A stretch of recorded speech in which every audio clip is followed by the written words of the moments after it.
What is going on, guys? Welcome back to the woo, that's a good looking bike. But welcome back to the channel. We got something special for you today. Woo! Today we're going to be addressing some comments that I've been getting under my 650 video. Some of y'all are just crazy, man. Some of y'all are just out of your minds. Now, I mean that in the most respectful and utmost way, because the only bike you're allowed to start on, I'm pretty sure outside of the US for the most part, is a 125cc. That's the first bike you can get. So if someone hears me say, oh yeah, man, Ninja 300, Ninja 400, just skip that and get a 650, they're probably thinking, what the hell is this guy talking about? I should have pulled out in front of that guy. And actually, yeah. So if you're like 5'2", 90 pounds, a Ninja 400 is going to be perfect. But people look at the 0 to 60 and the top speed like that's just how fast the bike is just going to be everywhere. So like, yeah, the Ninja 400 has a 4-second 0 to 60, which is fast. But you got to think, how are you getting to 60 miles an hour to trap the highest 60 mile an hour speed?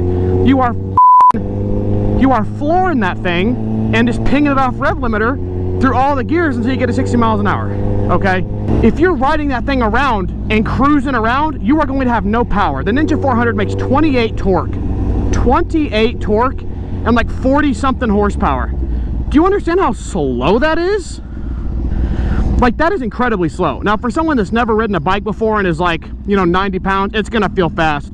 But there's no point in getting a Ninja 400, riding it for 2 weeks, selling it, and then getting a 650. There's no reason for that at all. Like, yeah, people say, oh, you can save your money and get a Ninja 400, but you're gonna buy a Ninja 400, get tired of it in 2 weeks, sell it at a loss, and then get a 650. So where are you really gonna be losing your money at? Hello, mama. So it's just, I don't know, that whole thing makes zero sense to me. Just skip a 400 and get a 650. A 650, yeah, it's gonna be a little intimidating, but if you're scared to ride, like, it's not going to be too much. It's going to be a little scary when you first start out if you're a new rider. But I mean, if you just refuse to ride a bike that's even the tiniest bit intimidating, then you probably shouldn't be riding. Like, you just shouldn't be riding if you're scared of the bike. Like, I feel like anyone that's scared of the bike, that's the wrong mindset to have. If people can start on 600s and 1000s and be okay, not advocating for it, I think it's a terrible idea. If people can do it and not die, you can start on a 650 and be fine. Anyone saying that like you have to get a 400 first, make sure that they're like, oh my goodness, if there's something like, okay, if I started on a Ninja 400, now when I started riding, I was like probably 200 pounds, like 6'1". I would have gotten used to the Ninja 400 by the time I got it back from the test ride. Like, those bikes are not fast, okay? They make 28 torque. Like, yeah, if you ping them off the limiter, then yeah, they're gonna feel a little quick, but they only feel fast when you're redlining them constantly. You think a new rider is gonna be redlining a Ninja 400 constantly? No, because if they're already scared, if they were too scared to get a Ninja 650 and they go and get a 400, you think they're gonna just be like, oh, I'm confident because I'm on a 400? No, you already have the wrong mindset. So they're gonna be short shifting their Ninja 400, and that 0 to 60 time is gonna go from 4 seconds to like 8 seconds, and then you might as well have just gotten a Corolla on Earth. Oh, I know no woman on Earth that's watching my videos, but if you have the ideologies of a woman and you might look like a woman, or like you're as tall as your girlfriend or something, then yeah, a Ninja 400 would be probably great for you.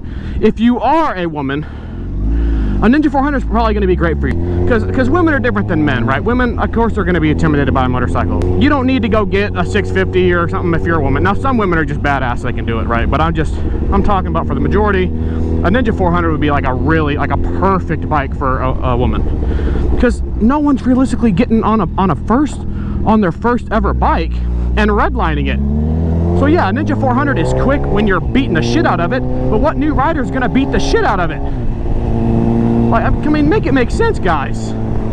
Make it make sense, guys. Come on, guys. Like, let's stop with a Ninja 400's better than a 650. Like, it's for a starter bike, it's not. Like, a 650 will be intimidating for like 2 weeks, then you'll get used to it and it'll still be plenty of power that you can keep. Why get a 400? Be used to it by the time you're done with the test ride and then have to sell it and get something faster. Make it make sense, my loves. Nobody is getting on a 400 and going, oh, this is fast. They're not.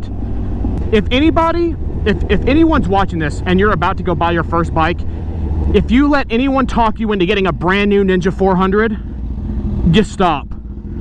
Just stop. I don't know how much they are, but if you're gonna spend 5 or 6 grand on a brand new Ninja 400, you might as well just burn the money. Now, like I said, for the small percentage of you that might be in like Germany or something where you have to start on a 125 and like a Ninja 400 or something is like the only thing you might be able to get, then if you're coming from 125, the Ninja 400 is gonna be as fast as mom's apple pie.